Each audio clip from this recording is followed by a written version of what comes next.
What's good, jazz wankers? On the showy show today, Gudetama and tulip hysteria coordinating.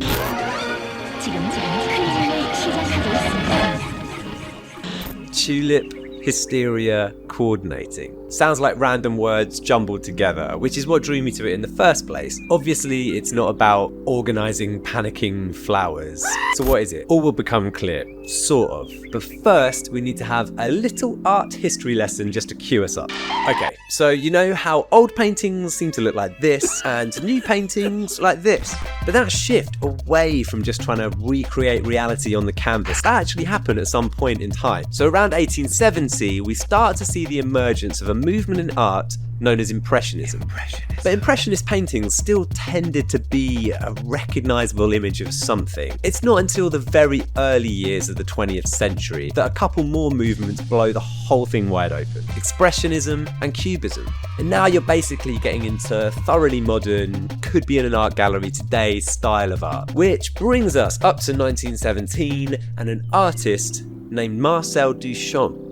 Now, Duchamp is co-organising the largest exhibition of modern art to ever take place in the United States. There's 1,200 artists taking part. No jury, no prize, just open to everyone. The aim? To push the envelope, to have the most experimental avant-garde art all under one roof. Okay, right about now you might be thinking, wasn't this video about tulips or something? We're getting into that. So this grand exhibition's about to open, right? And Duchamp's going around telling everyone, man, I've got this new painting I've been working on, I'm gonna debut it at the show. Great, say the organisers. What's it called? And Marcel says, Tulip Hysteria Coordinating.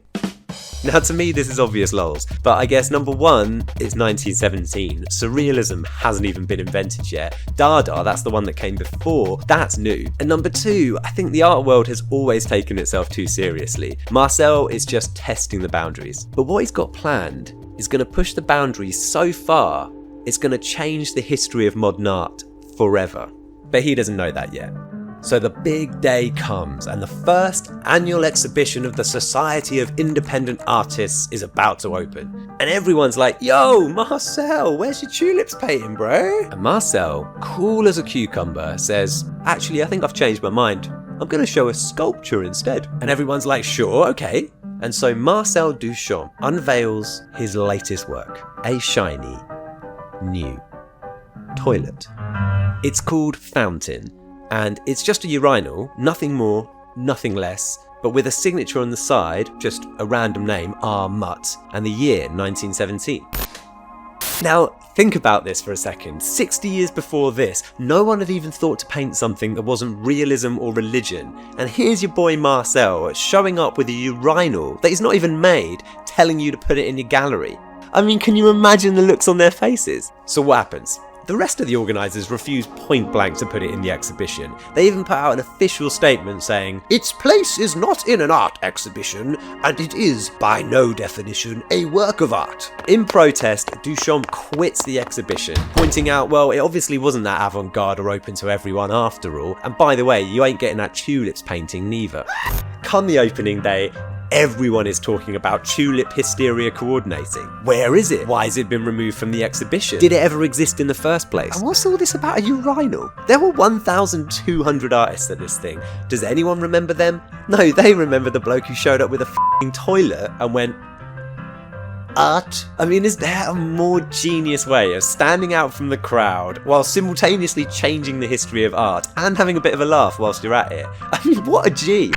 Anyway, that's how the story goes. Except when you actually look at it, there's quite a lot of evidence to suggest that Fountain was actually by a friend of Duchamp's, Elsa von Freytag-Loringhoven. She was an eccentric artist much admired by Duchamp, whose work already included turning everyday objects into sculptures, something Duchamp would later call ready-mades. And let's not forget, Fountain is supposedly signed by its creator, the mysterious R. Mutt, which Duchamp even explained in a letter he wrote to his sister the day after the exhibition opened, saying, a friend of mine under a male pseudonym submitted a porcelain urinal as a sculpture.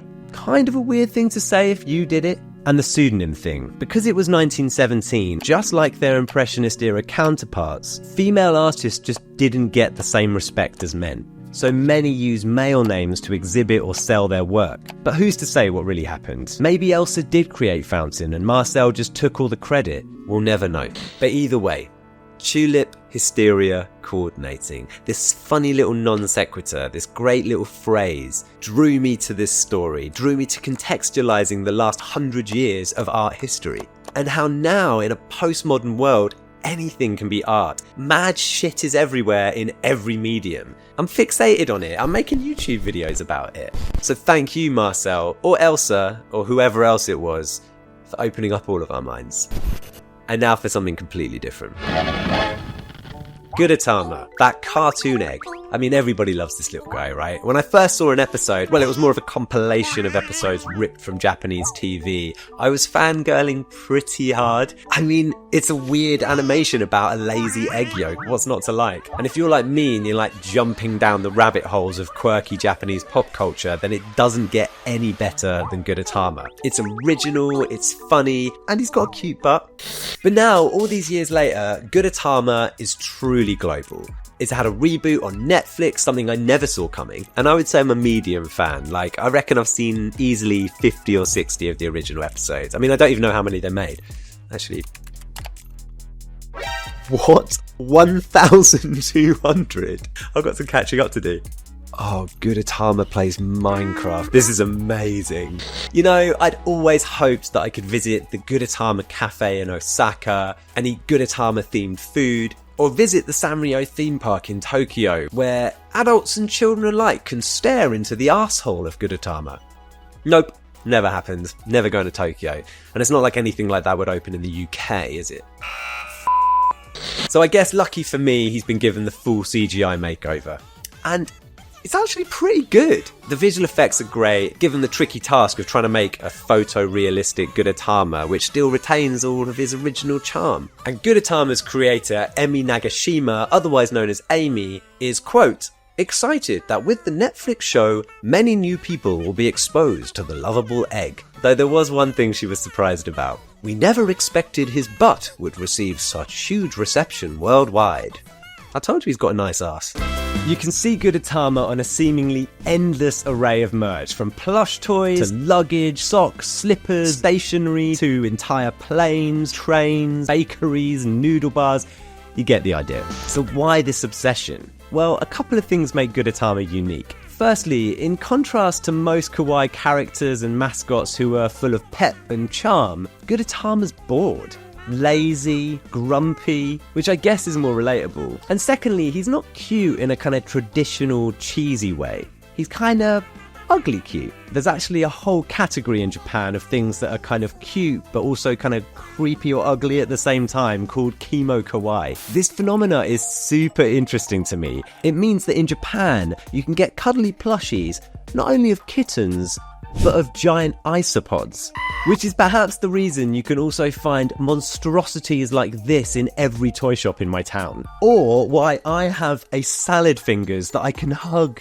There's even a maker online who will take your kids' ugly ass drawings and turn them into lovable soft toys. Personally, I love this kind of stuff. Could it be a move away from the kind of sanitized plastic perfection that pop culture presents to the world as cute? I hope so. So cheers to Gudetama, and remember, be lazy, be listless, be ugly, but be you.